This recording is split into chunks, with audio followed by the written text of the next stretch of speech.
장 1절에서 7절의 말씀입니다.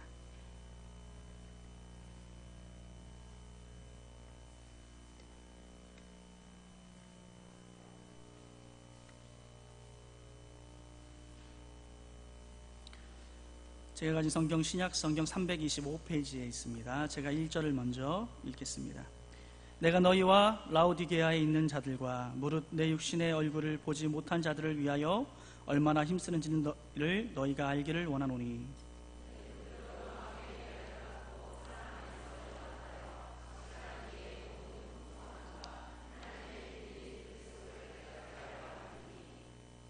그 안에는 지혜와 지식의 모든 보화가 감추어져 있느니라.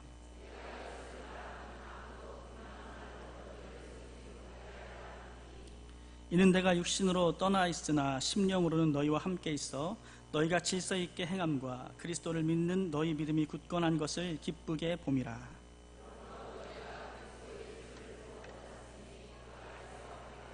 함께 읽겠습니다. 그 안에 뿌리를 박으며 세움을 받아 교훈을 받은 대로 믿음에 굳게 서서 감사함을 넘치게 하라. 아멘. 할렐루야.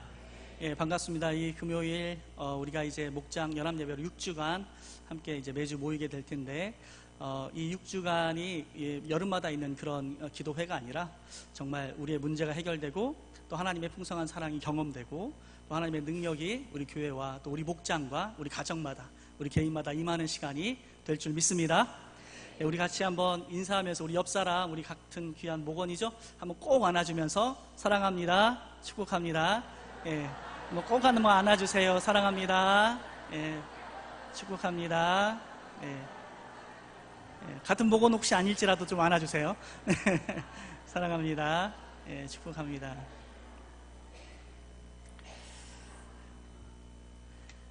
네, 우리 같이 한번 기도하고 하나님 말씀 나누겠습니다. 함께 기도합니다. 존귀하신 아버지, 은혜로우신 하나님 감사합니다. 참 하나님, 우리 사랑하는 귀한 성도들, 우리 오리둥남부 교회 또 사랑하는 귀한 목장마다 하나님의 예비하시고 준비하신 풍성한 은혜 주시고자 이 여름에 우리를 불러주시고 또 함께 아버지의 이름을 높이게 하심을 감사합니다.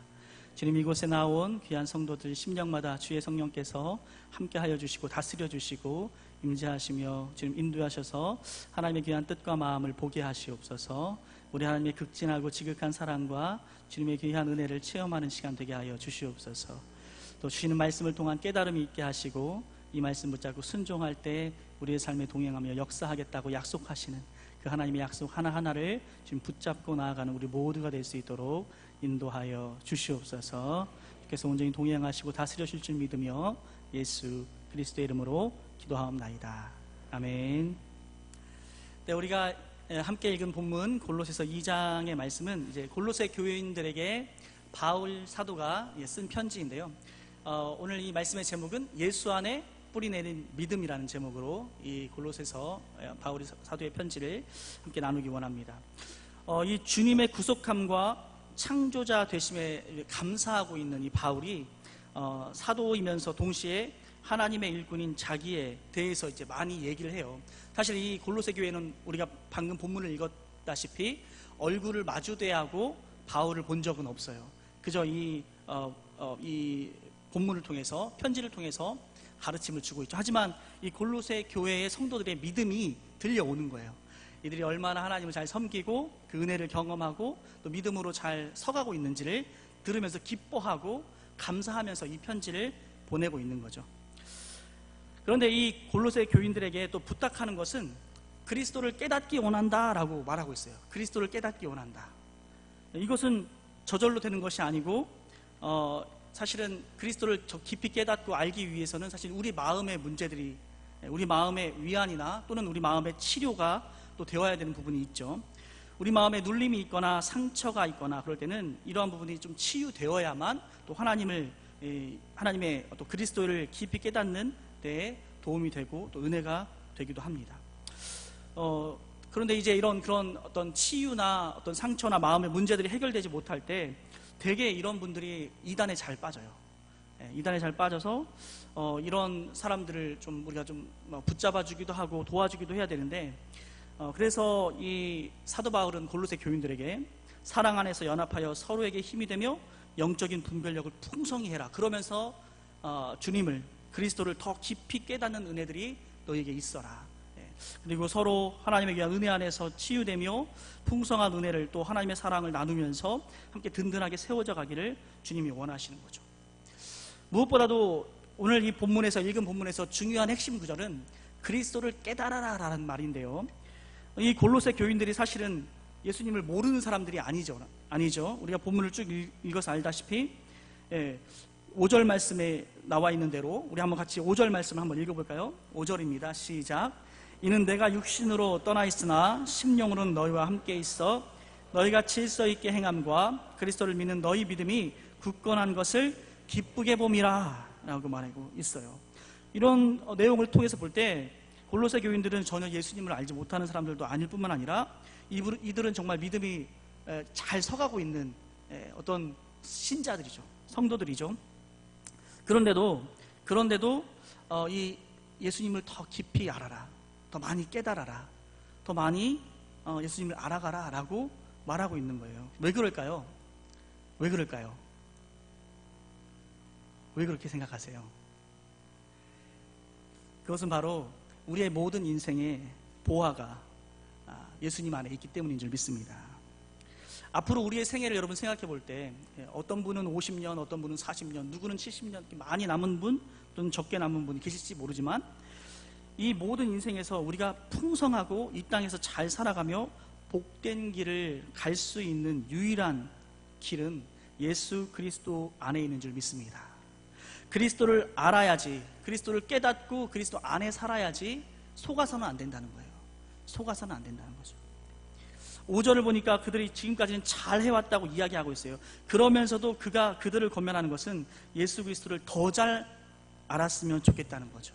그리고 이제 예수 그리스도를 알았다면, 그분을 주인으로 모셨다면 그 안에서 또 어떻게 해요? 행하라라고 말하고 있어요. 그래서 여러분, 항상 우리들은 그런 거죠. 알고 난 후에 풍성한 지식 뒤에 행함이 있어요. 그러니까 예수님을 풍성히 알면 알수록, 더 깊이 알수록 어떻게 해요? 예수님을 닮아가죠. 예수님처럼 행동하죠. 우리의 삶의 행동이 달라지게 되어요. 그래서 우리가 근데 교회 1, 2년 다닌 것도 아니고 이제 알 만큼 알 것 같은데, 이제 나는 아는 것 같은데, 근데 잘 안 사라지잖아요. 그죠? 안 사라지는 문제가 우리에게 있단 말이죠. 그런 이야기들을 하다가 제가 제자훈련에서 이제 그런 얘기를 나누다가 한 집사님의 고백이 그런 고백을 하시더라고요. 한 집사님이 수영을 배우는데 이게 원래부터 그 물에 대한 두려움이 많으셨대요. 그래서 물가도 잘 안 가시는 분이 무릎이 안 좋으셨던가, 그래서 수영을 추천받아서 배우기 시작하시는데 너무 이렇게 물에 잠길 때마다 두려움이 커서 이게 몸이 굳는 거예요. 그래서 잘 안 가는 거죠. 이게 3개월 되고 5개월 되고 꽤 오래 됐는데도 잘 안 되는 거죠. 그래서 강사한테 그렇게 얘기했대요. 내가 다 알겠는데, 내가 진짜 다 알겠는데 왜 몸이 이렇게 안 되는지 모르겠다. 나 진짜 다 알고 있는데 왜 안 되지? 이러는 거예요. 그때 이제 그 강사가 했다는 말이 뭐냐면, 모르시는 거라고. 아는 것 같지만 지금 모르시는 거라고. 진짜 알면 이럴 수가 없다고 그러시는 거예요. 우리가 여러분 다 알겠는데, 진짜 예수님 정말 어떤 분이시고 어떻게 신앙생활을 해야 할 것 같고 어떻게 하나님 섬겨야 될지 다 알겠는데 안 되는 이유는요, 뭘까요? 우리가 잘 모르는 거예요. 아직 잘 모르는 거예요. 그리고 그래서 저의 경우도 얘기해드렸어요. 저 같은 경우는 청년 때 수영을 배우는데 열심히 나는 앞으로 간다고 가는데 뒤로 가더라고요. 네, 열심히 발장구를 치는데 뒤로 가요. 그래서 친구랑 같이 그때 수영장 갔을 때 그 친구가 말하는데, 야 상필아, 넌 뒤로도 간다 그러는 거예요. 내가 정말 그렇게까지 실력이 좋은가? 막 이렇게. 사실은 몰라서 그래. 어떻게 해야 되는지 잘 모르니까 이제 수영을 앞으로 한다고 하는데 뒤로 가고 있더라고요. 사실 여러분, 우리의 신앙생활 사실 그럴 수 있어요. 우리 신앙생활이 다 알겠는데 잘 사라지지 않는 것, 앞으로 잘 가고 있는 것 같은데 뒤로 가고 옆으로 가고 막 이렇게 온전한 길로 가지 못하는 것, 여러분 사실은 우리가 예수 그리스도를 정말 풍성히 충만히 알지 못하기 때문에 그런 것 아닌가 생각이 돼요. 우리는 아는 만큼 순종하는 것이죠. 우리가 주님을 따른다는 것은, 주님을 믿는다는 것은 그분께 순종한다는 것인데, 행하라는 것 그 자체가 바로 잘 순종해라 라는 말인데, 우리는 아는 만큼 순종합니다. 흔들리지 말고 뿌리를 받고 샘을 받아 좀 굳게 서라 라고 바울 사도가 이 골로새 교인들에게 외치고 있는데, 이 바울의 입장에서 바라볼 때는 말씀을 행하되 흔들리지 말고 든든히 서는 신앙으로 가야 된다라고 말하고 있는 거예요. 지금까지 잘해왔고 너희의 믿음이 참 기쁘고 정말 잘하고 있고 너희들이 정말 너무 귀한데, 그런데 만족할 수 없다는 거죠. 신앙에 만족한다는 건 없다고 이야기하는 것 같아요. 더 깊은 단계가 있음을 알고 도전해야 되는 거죠. 여러분, 신앙에는 더 깊은 단계가 있고 도전해야 될 단계가 무궁무진한 거죠. 우리가 지금 이 글을 쓴 바울 사도를 생각해 봐도 그렇잖아요. 바울 사도 어떤 사람입니까? 이 사람 하나님에 대한 정말 아는 지식이 풍성하고 예수님께 순종하되 그 사명에 순종하되 죽기까지 끝까지 순종하면서 많은 사람 전도하고 막 그가 막 고친 사람들, 내쫓은 귀신, 그가 경험한 어떤 신비한 환상들, 천국에 도약하고 이런 것들 생각해 볼 때 바울이니까 뭐 당연하고 나는 뭐 나니까 안 되고 이런 게 아니라 나도 바울처럼 될 수 있는 줄 믿으시기 바랍니다. 바울을 보면서 우리가 바울은 그렇고 나는 이렇지가 아니라 바울에게 도전을 받아야 되는 거예요. 바울이 이랬으면 나도 할 수 있다는 거예요. 바울이 이랬으면 나도 할 수 있다는 거예요. 그런 믿음을 여러분 가지시기 바랍니다. 그래서 오늘을 살아가는, 이 시대를 살아가는 우리들은, 저와 우리들은 이 말을 귀담아 들어야 할 하나님의 말씀인 거죠. 더 든든히 더 깊이 있게 그리스도를 깨닫는 그런 또 뿌리 내리는 그런 신앙으로 자라가야 된다는 거죠. 그래서 7절 말씀에 이렇게 외치고 있는 거예요. 우리 한번 같이 7절 크게 한번 읽어볼까요? 시작. 그 안에 뿌리를 박으며 세움을 받아 교훈을 받은 대로 믿음에 굳게 서서 감사함을 넘치게 하라. 네, 비슷한 말이에요. 계속해서 무슨 말이냐면 뿌리를 받고 세움을 받아 교훈을 받은 대로 믿음에 굳게 서서 감사함을 넘치게 하라. 어찌됐든 그리스도 안에 깊게 뿌리를 좀 더 내리라는 거죠. 만족하지 말고. 왜냐하면 여러분, 사실 마귀가, 이놈의 마귀가 지속적으로 우리를 흔들기 때문에 그렇습니다. 사단이 우리의 눈에 보이지 않고 느껴지지 않으니까 잘 모르지만 사실 사단이 살아있고 역사해서 우리 믿는 사람들을 계속해서 흔들고 지속적으로 주저앉히고 하나님께 나아가지 못하도록 막기 때문에 그렇습니다. 그러니까 우리가 든든해져야 되는 거죠. 그래서 여러분, 혹시라도 우리가 신앙생활 할 때 이렇게 삐치는 거 있죠. 삐치는 거, 또는 내 신앙이 어떤 때는 좋았다가 안 좋았다가 오르락내리락 이렇게 하는 거, 사실 이런 건 여러분 어떤 거냐면 우리가 사실 마귀에게 협조하고 있는 거예요. 마귀가 우리 이렇게 흔드는 대로 이렇게 그래 오늘은 이쪽으로, 이쪽 저쪽으로, 앞으로 막 뒤로 이렇게 막 마귀가 흔드는 대로 이렇게 따라가 주는 거예요. 여러분, 그런 신앙이 아니라 깊게 뿌리를 내리고 든든히 서서 굳게 그리스도를 믿는, 그 안에 거하고 그 안에 서는 그런 믿음이 필요하다는 거죠. 여러분, 오늘 내 신앙 어떻습니까? 요즘 내 신앙 마귀에게 협조하는 신앙입니까? 든든하게 뿌리 내리고 자라가는 신앙입니까? 이런 것들을 우리 스스로가 점검해야 하는 것이죠. 믿음에 굳게 서서 결국 그 믿음에 굳게 섰을 때 결과물이 어떻습니까? 오늘 7절 마지막 부분을 보니까 감사함을 넘치게 하라 라고 말하고 있어요. 하나님과의 그 관계가 잘 된 사람들은 감사하게 되어 있습니다. 이건 약간 그 어떤 수학 공식 같은 것 같아요. 막 1 더하기 1이 2듯이 하나님과의 관계가 잘 돼 있으면 감사하고 안 돼 있으면 불평하고. 이거 여러분 너무 쉬운 그런 공식이에요. 뿌리를 잘 내리면 감사합니다. 그래서 범사에 감사하라고도 주님께서 말씀하시는 거죠. 하나님과 교제하다 보면 하나님의 선하심이 자꾸 느껴져요. 하나님이 정말 선하신 분이구나. 하나님과 교제하다 보면 이분이 진짜 선하신 분이구나. 나한테 너무 잘해주시고 좋은 분이구나 라는 게 느껴져서 그것 때문에 감사가 되는 겁니다. 지금 우리가 이만큼 살고 있는 것, 또 우리가 지금 누리고 있는 것들, 여러분 감사하지 않으십니까? 감사하는 분만 아멘? 아멘. 네, 모두가 다 아멘 하셨어요. 우리가 정말 이 자리에 오늘도 좀 많이 나오셨어요. 많이 나오셨는데 이 자리에 우리가 앉아있지만 사실은 우리가 원래 이 자리에 나는 뭐 항상 이런 자리는 지키는 사람이야, 뭐 그럴 수도 있겠지만 한번 잠잠히 생각해보면 내가 원래 이 자리에 앉아있을 만한 그런 사람 아니에요. 저 같은 경우도 제가 정말 원래 이런 자리에 서서 설교할 사람이 아니에요. 제가 저를 아는데 저는 아마 금요일 밤 이 시간이면 정말 제가 막 이렇게 이런 어떤 은혜의 자리에 하나님을 기쁘시게 하는 그런 자리에 있을 만한 사람이 아니에요. 다 뭐예요? 하나님의 강권적인 은혜가 있어서 저는 이 자리에 서 있고 여러분이 이 자리에 함께 앉아있고 우리가 이곳에 모여있는 줄 믿으시기 바랍니다. 내가 지금 이 자리에 앉아있는 것 자체로 큰 은혜입니다. 믿으십니까? 네, 우리 한번 옆 사람에게 한번 같이 인사해볼까요? 하나님의 큰 은혜입니다.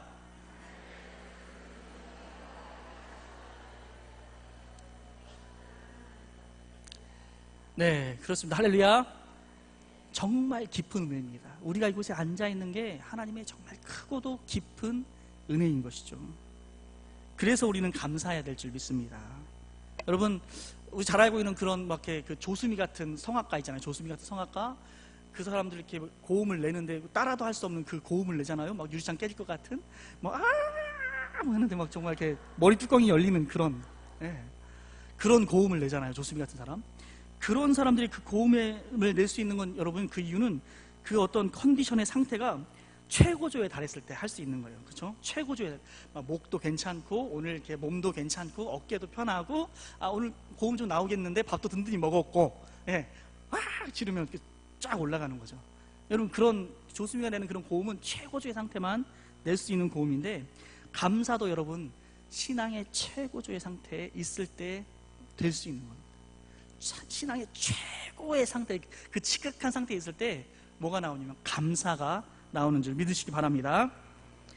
그런 사람이 뭐 우리가 원래 그렇게 감사를 잘하는 그런 사람이 아니라, 우리의 심령이 준비되고 하나님과의 긴밀한 교제가 될 때, 그 관계가 될 때, 오늘도 우리가 감사할 수 있고, 어제도, 또 6개월 후에도, 2년 뒤에도, 앞으로의 평생, 남은 평생 감사하면서 살 수 있게 되는 것이죠. 여러분, 성격상 불평이 많은 사람은 없어요. 나는 원래 그래, 성격상.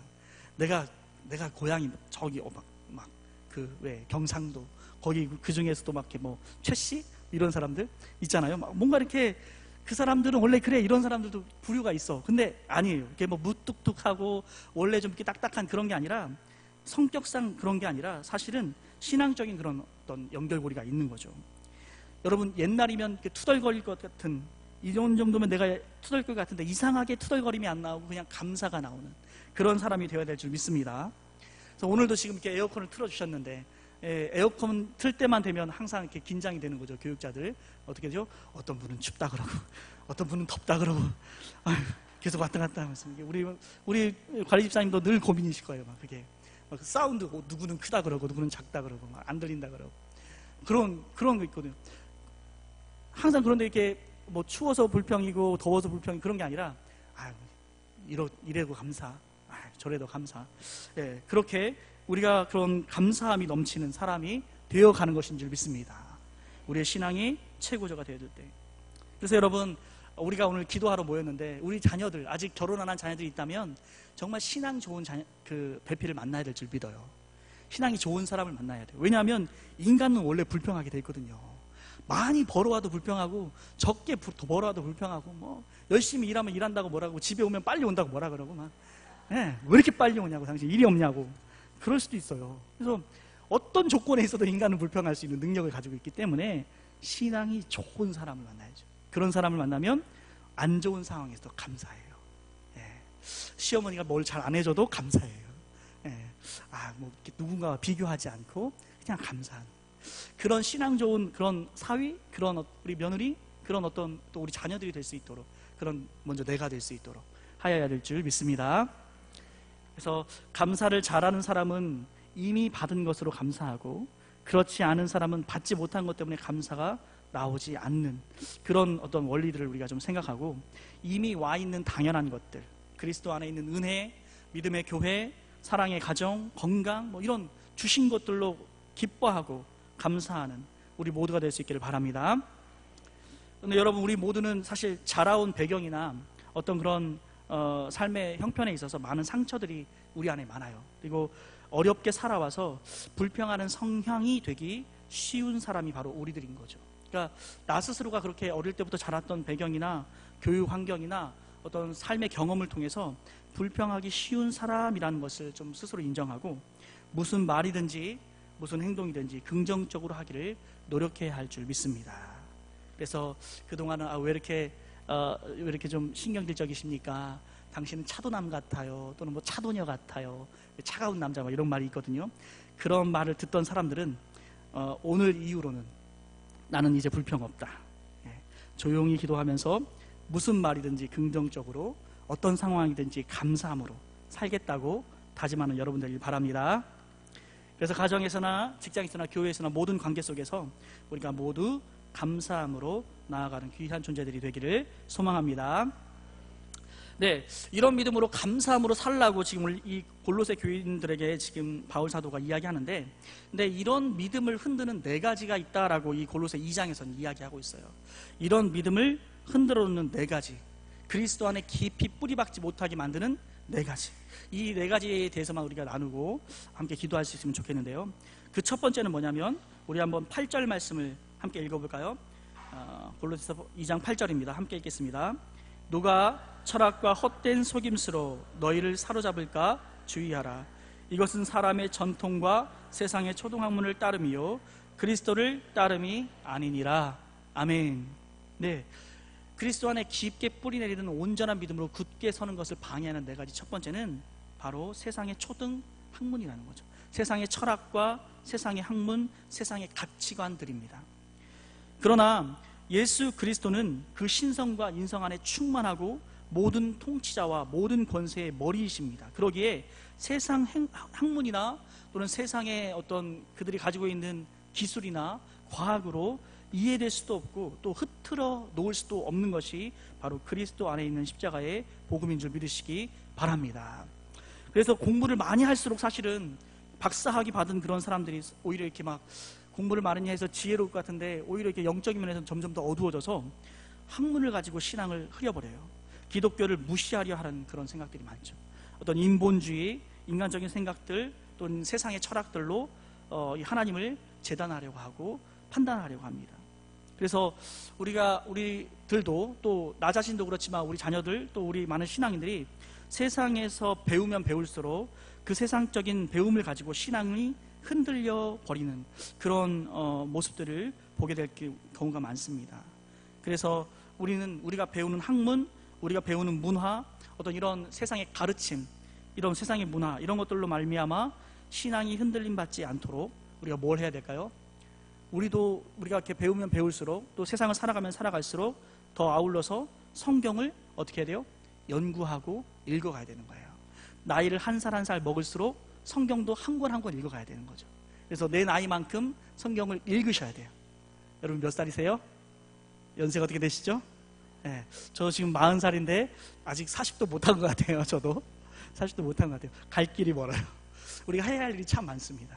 그 정도는 돼야 한 해 한 해 살수록 세상적인 가르침이 들어오고 세상적인 생각들, 걱정, 염려들이 한 해 한 해 지날수록 점점 더 짙어지는데, 이걸 좀 이겨가야 될 텐데 1년에 한 번 정도는 적어도 그렇게 성경을 좀 읽어야 말씀이 내 안에 들어오고 말씀적인 생각들, 말씀 안에 거하고 세상에 흔들리는 그런 신앙이 아니라 말씀을 갖고 세상을 분별해 갈 수 있는 그런 삶이 될 줄 믿습니다.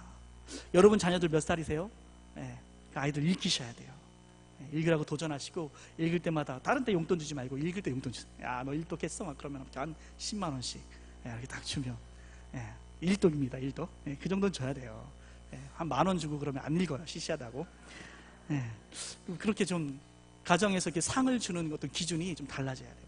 학교에서 1등 이런 건 시시한 거야. 학교에서 뭐 100점 맞은 이런 건 시시한 거예요. 성경 일독 제일 좋 귀하다. 엄마 오늘 기도 30분 했어요. 잘했다. 장하다. 용돈 주고. 여러분 그렇게 좀 우리가 우리 신앙의 가정에서 교육의 기준부터 좀 달라져야 되는 거죠. 막 학교에서 잘하면 좋아하고 막 교회에서 상 받아오면 그랬냐고 막 그러면서 그렇게 뭐 오늘 성경 읽었다 그러면 그렇냐고. 야, 성경보다는 좀 수학책을 펴야 되지 않겠니? 뭐 이런 식으로. 그런 식으로 하니까 애들이 믿음이 약해져요. 믿음이 점점 약해져요. 여러분 애들이 계속해서 세상적인 생각과 학문을 주입받는데 성경은 자꾸 이렇게 빠져나가고, 여러분 어떻게 이 아이들이 믿음으로 서겠습니까? 학문의 강도가 세지면 세지면서록 그 강도에 더 2배, 3배 정도로 성경적인 신앙적인 강도가 더 이렇게 맞춰서 나가야 됩니다. 우리 자녀들 그렇게 양육할 수 있기를 바랍니다. 그래서 세상의 철학으로 기독교를 판단하려 판단하는 것, 세상의 어떤 과학으로 판단하려고 하는 것이 아니라 기독교가 이미 그런 세상의 과학과 학문을 초월해서 있다는 것을 가르치고 우리 스스로도 믿어야 할 줄 믿으시기를 원합니다. 자, 그리고 이 두 번째, 첫 번째는 이 세상 학문이 우리의 어떤 그리스도 안에 있는 든든히 서가는 삶을 방해하고, 두 번째는 율법주의라고 바울은 이야기하고 있어요. 우리 11절 말씀 한번 같이 읽어볼까요? 11절 말씀입니다. 함께 읽겠습니다. 또 그 안에서 너희가 손으로 하지 아니한 할례를 받았으니 곧 육의 몸을 벗은 것이요 그리스도의 할례니라. 12절입니다. 함께 읽겠습니다. 너희가 세례로 그리스도와 함께 장사되고 또 죽은 자들 가운데서 그를 일으키신 하나님의 역사를 믿음으로 말미암아 그 안에서 함께 일으키심을 받았느니라. 네. 또 범죄와 육체의 무할례로 죽었던 너희를 하나님이 그와 함께 살리시고 우리의 모든 죄를 사하시고 우리를 거스르고 분리하게 하는 법조문으로 쓴 증서를 지우시고 제하여 버리사 십자가에 못 박으셨다라고 말씀하고 있어요. 이 모든 율법에 매여 있는 이 율법으로 말미암는 매임을 하나님께서 이제 어떻게 해요? 십자가에 못 박으셔서 예수님이 승리하게 하셨다라고 말하는 거예요. 그런데 오늘 이 골로새 교회에 많은 거짓 선생들이 들어가서 이 율법을 가르치려고 하는 것이죠. 이러한 율법주의는 가톨릭에는 7성례라는 게 있어서 7가지의 성례가, 우리는 성례가 2가지거든요. 세례와 성찬. 기독교는 이것을 기념하는데 가톨릭은 7성례가 있어. 이 성례를 다 지켜야 돼요. 다 지켜야 되고 여러 가지 또 뭐 기도하는 법도 있고 기도문도 있고 다양한 또 그런 율법적인 것들이 살아남 있고, 또 불교 같은 경우도 팔정도라고 해서 그들이 지켜야 하고 그들이 이제 세워가야 하는 어떤 그런 법들을 다 세워놓고 살아가는 거죠. 그러나 그리스도와 함께 우리는 죽고 또 그리스도와 함께 살아나는 줄 믿으시기 바랍니다. 우리는 예수님과 세례를 통해서 연합되었습니다. 세례를 통해서 예수 그리스도와 하나 된 것이죠. 그래서 이 죽음으로써 율법의 능력을 멸하신 예수 그리스도와 하나 된 사람입니다. 예수님의 죽음으로 모든 율법의 능력을 멸해버리신 그 주님과 하나 된 나인 거죠. 그래서 함께 죽고 믿음으로 함께 일으키심을 받았기 때문에 우리는 율법에서 벗어난 것이고 십자가를 통해서 율법의 증거를 무력화시키셨다라고 말하고 있습니다. 그래서 우리는 이제 주 안에서 세례를 받았기 때문에 율법이 필요 없는 존재가 된 것이죠. 여러분, 만약에 이산가족들이 오랜만에 만났다면 어때요, 여러분? 헤어져 있을 때는 그 사진을 통해서 부모님을 보고 자식들 보고 이렇게 사진을 이렇게 만지면서 눈물도 짓고 그리워하고 그랬겠죠. 그런데 이제 이산가족 상봉이 돼서 진짜 아들을, 진짜 아버지를 만났는데, 진짜 어머니를 만났는데 더 이상 사진을 볼 필요가 있습니까? 없습니까? 안 봐도 되는 거잖아요. 사진이 필요 없는 거죠. 실제를 만지고 안고 이야기하고 함께 동행하고 교제하면 되는 것인데 다시 그 사진을 들여다볼 필요가 없는 것처럼 우리도 더 이상 율법이 필요치 않은 존재가 된 것이죠. 그 율법은 실체가 아니고 장래일의 그림자이고, 우리가 주님께서 완성하신 십자가의 구원의 사역을 누릴 수 있도록, 그것을 바라볼 수 있도록 하는 역할을 할 뿐이었습니다. 그러나 이제 예수님이 우리를 위해 완성하신 십자가의 구원을 공짜로, 값없이, 이 너무 귀한 것을 공짜로 우리에게 주셨기 때문에 우리는 이제 그 무엇을 하고 안 하고의 문제가 아니라 주님을 기쁨으로 따라가며 그분을 섬기면 되는 줄 믿으시기 바랍니다. 이제는 뭘 해야 될 것 같은데 안 해야 될 것 같은데 사실 이런 고민은 하지 않아도 돼요. 그냥 이미 주신 것들과 주 예수 그리스도의 은혜를 믿으면서 기뻐하면서 성령 안에서 그분을 따라 나아가면 되죠. 그분과 더 깊이 교제하고 그분의 은혜를 누리면 되는 것입니다. 더 이상 뭘 하지 않아서 하나님이 날 미워하고 뭘 하면 더 기뻐하고 우리의 행동으로 하나님께 뭔가를 할 수 있는 것들이 없다는 것이죠. 그럴 필요가 없지요. 우리는 이런 자유함을 그리스도 안에서 받은 줄 믿으시기 바랍니다. 이 자유함이 바로 복음이고 이것을 흐트려서는 안 되는데, 이 골로새 교회의 거짓 스승들이 이런 흐트림을 줘서 그리스도 안에 있는 충만함과 풍성함을 흐려버리게 되는 것이죠. 이런 모습들이 여러분 이런 어떤 신약교회, 이 골로새 교회만 있는 것이 아니라 우리들에게도 좀 많이 있어요. 마치 우리도 그냥 이렇게 그냥 막연하게 이렇게 자유롭게 그냥 주님께 드리는 거 별로 없이 이렇게 신앙생활을 해도 될까? 이렇게 해도 되나? 고민하는 분 많으신, 괜찮아요. 이렇게 하셔도 돼요. 주님을 위해서 뭔가 이렇게 내가 뭘 해드려야지, 뭔가 뭘 더 노력해야지, 애써야지, 이런 것이 아니라 주님을 더 사랑하시면 되는 줄 믿습니다. 주님을 사랑하기 때문에 하는 봉사, 주님을 사랑하기 때문에 하는 예배, 주님을 사랑하는, 하나님이 주신 사랑 때문에 감사하는 그 믿음이면 되는 것이죠. 그것만으로 하나님을 기뻐하시는 줄 믿으시기 바랍니다. 그 외에 다른 어떤 짐이나 어떤 법이나 어떤 절차들을 놓을 필요가 없는 것이죠. 이것을 우리 하나님이 우리에게 그리스도를 통해서 허락하신 것이죠. 그리고 이제 세 번째 예수 그리스도를 믿는 온전한 신앙에서 흔드는 것, 골로새 교인들에게 알려주는 것은 무엇입니까? 신비주의였습니다. 우리 한번 18절 말씀을 같이 한번 읽어볼까요? 18절 말씀입니다. 함께 읽겠습니다. 시작. 겸손과 천사 숭배를 이유로 너희를 정죄하지 못하게 하라. 그가 본 것에 의지하여 그 육신의 생각을 따라 헛되이 과장하고. 19절입니다. 머리를 붙들지 아니하는지라 온몸이 머리로 말미암아 마디와 힘줄로 공급함을 받고 연합하여 하나님이 자라게 하심으로 자라느니라. 아멘. 네, 아무도 꾸며낸 겸손과 천사 숭배로 너희를 정죄하지 못하게 하라 라고 말하고 있죠. 그들은 본 것에 의지하는 거예요. 그가 본 것, 내가 기도하다 이런 걸 봤어. 혹시 불 받았니? 이런 거죠. 네. 이렇게 막 나는 기도하다가 불이 확 와서 막 나를 이렇게 내 안으로 쏙 들어오는 걸 봤어. 모든 사람은 이 불을 받아야 돼. 뭐 이러면서 자기가 한 경험을 가장 중요한 것으로 여기는 거죠. 그래서 본 것에 의지하고 육체의 생각을 따라 헛되이 과장하며 머리를 붙들지 아니하며 그가 본 것에 의지하며 살아가는 것, 이게 바로 신비주의라고 표현하죠. 그리스도를 붙잡고 그리스도와 연합하여 하나님이 자라게 하시는 믿음으로 가야 하는 것이 성도의 삶인 줄 믿으시기 바랍니다.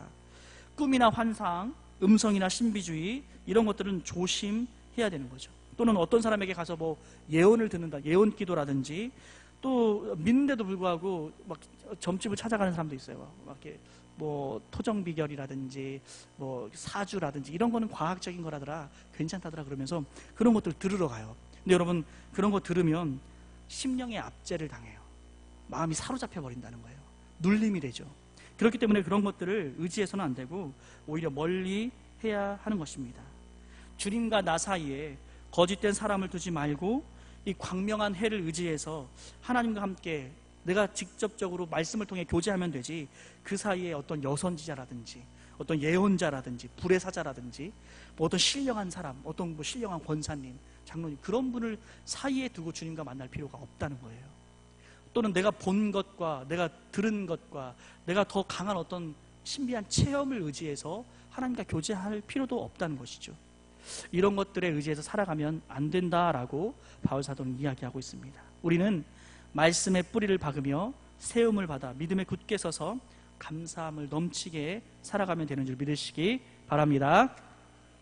자, 이제 네 번째입니다. 마지막인데요. 이 금욕주의를 말하고 있어요. 금욕주의를 경계하라고 말하는데 20절 말씀입니다. 우리 한번 같이 읽을까요? 너희가 세상의 초등학문에서 그리스도와 함께 죽었거든 어찌하여 세상에 사는 것과 같이 규례에 순종하느냐. 21절입니다. 곧 붙잡지도 말고 맛보지도 말고 만지지도 말라 하는 것이니. 22절, 이 모든 것은 한때 쓰이고 없어지리라. 아멘. 예, 구약의 교훈을 극단적으로 발달시켜서 그 무엇을 못하게 하고 금욕, 철저하게 그것들을 자제하는 것, 이것들은 여러분 어떻습니까? 자의적 숭배와 겸손과 몸을 괴롭게 하는 데는 유익이 있지만, 지혜가 있는 모양이지만 육체를 따르는 잘못된 행실을 금하는, 그러니까 사람이 변화되고 그 모든 죄를 사함받는 데 있어서는 아무런 효과가 없다는 것이죠. 금욕주의로는 사람을 바꿀 수 없습니다. 예를 들어서 여러분 그 산에서 머리 이렇게 환하게 깎고 참선하시는 그분들 여러분 어때요? 이 계속 밥 안 먹고 벽만 보면서 며칠을 그렇게 지내면 그 어느 누구라도 죄 지을 힘이 없어져요. 그분들이 막 인격적으로 변화돼서, 사람이 변화돼서 선해지고 막 착해진 게 아니라 죄 지을 힘이 없는 거예요. 못 먹고 힘들어서, 잠 못 자고 피곤하고 지친데 무슨 죄가 생각나요? 몸을 괴롭게 해서 뭔가 이렇게 착해지는 것 같다는 느낌은 받을 수 있지만 사실 그 사람 자체가 변한 것은 아니라는 거죠. 사람을 변하게 하는 것은 성령님밖에 없는 줄 믿으시기 바랍니다. 그 변한 삶을 유지해가며 죄를 분별하게 하시는 것은 하나님의 살아있는 말씀뿐인 것이죠.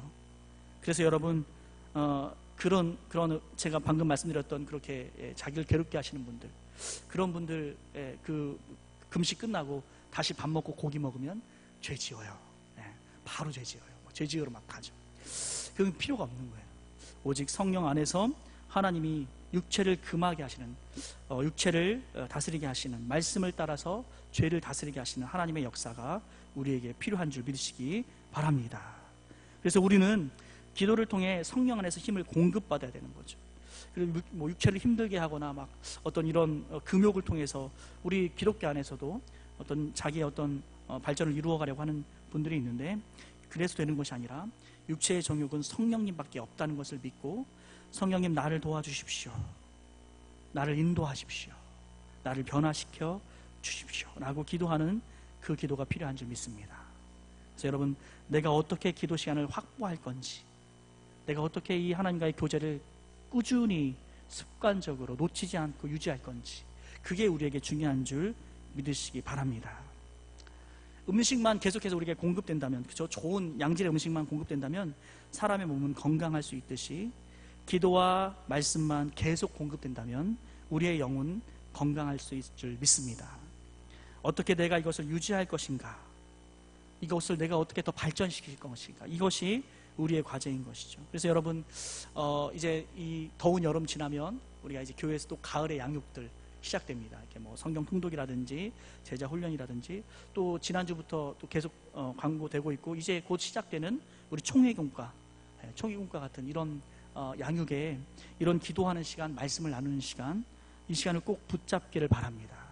이건 뭐 율법적으로 이걸 붙잡아서 우리가 더 뭐 구원받고 우리가 더 나아지고 이런 게 아니라, 하나님과 교제하고 그분의 은혜를 누릴 수 있는 그런 시간들을 우리가 놓치지 않는 그런 지혜인 것이죠. 그래서 말씀과 기도를 통해 하나님과 교제하는 풍성한 그 삶이 우리 안에 더 충만해질 수 있도록 교회에서 이렇게 열리는 이런 양육들 꼭 여러분 함께 동참할 수 있으면 좋겠어요. 특별히 우리 총회공과 같은 경우는 누구든지 할 수 있는, 누구든지 쉬운 거라서, 나이가 많건 적건, 또 초신자건 기신자건 누구든지 접근할 수 있도록 그렇게 총회에서 만들었고, 또 그렇게 가르칠 예정이거든요. 제가 뭐 이렇게 광고하는 것 같은데, 광고 시간이라고 생각해도 괜찮아요. 좀 많이 동참해서 영혼의 유익을 누리시기 바랍니다. 또 우리 지금 하고 있는 연합기도회, 또 새벽기도, 뭐 이런 것들, 그리고 이런 어떤 기도에 노력하고, 또 어떻습니까? 중요한 것 공동체죠. 중요한 건 공동체. 또 우리들 한번 옆을 한번 바라볼까요? 우리 옆 사람들, 우리 목장 소중한 공동체, 우리 귀한 이 사람들이 중요합니다. 이분들과 함께 기도하고 공동체 안에서 같이 말씀을 나누는 그런 공동체가 중요한 거죠. 이것이 바로 우리가 말씀 안에 뿌리를 받고 교훈대로 서서 감사하며, 아까 얘기했던 것처럼 이 조수미처럼 이 고음을 지속적으로 내듯이 깊은 감사를 평생 유지할 수 있는 비결인 줄 믿으시기 바랍니다. 우리의 신앙이 최절정을 유지하고, 또 우리의 기쁨과 감사와 희락이 넘치고 즐거운 신앙의 삶, 이러한 것들을 우리가 계속 유지하고, 이러한 것들을 흔들려고 하는 인간적인 가르침이나 율법, 또 이상한 새로운 체험들을 배우려 하거나, 또는 금욕, 또는 내 공로, 이런 것들로 하나님과의 어떤 관계나 어떤 그 교제를 채워가려고 하지 말고, 오직 예수님의 능력을 의지하며 그분의 은혜를 세워가고 기도와 말씀을 계속 공급받는, 그렇게 세워지는 우리의 신앙 될 수 있기를 소망합니다. 이것을 흔들려는 사단이 있기 때문에 우리는 지속적으로 싸워야 되고, 함께 싸워야 되고, 또 서로를 지켜줘야 하고, 결국 그리스도만이 완전한 충만함과 모든 보화가 그분 안에 있음을 믿으면서 나아가는 저와 여러분 되기를 소망합니다. 우리 같이 한번 기도하면서 좀 말씀을 마쳤으면 좋겠습니다. 우리 주신 말씀을 통해 내게 주신 도전들이 혹시 있습니까? 하나님의 말씀을 생각할 때 이런 부분들, 이런 것들, 절제해야 될 것들이 있다면 그것들을 놓고, 또 더 내가 적극적으로 해야 할 일이 생각난다면 또 그 부분을 놓고 우리 한번 기도했으면 좋겠습니다. 오늘 바울 사도를 통해서 우리 하나님께서 우리의 신앙 가운데 주시는 도전들, 또 우리의 신앙 가운데 돌이켜야 할 것들 무엇인지 우리 잠잠히 말씀을 생각하면서 하나님 앞에 나아갔으면 좋겠습니다. 우리 같이 한번 기도하겠습니다.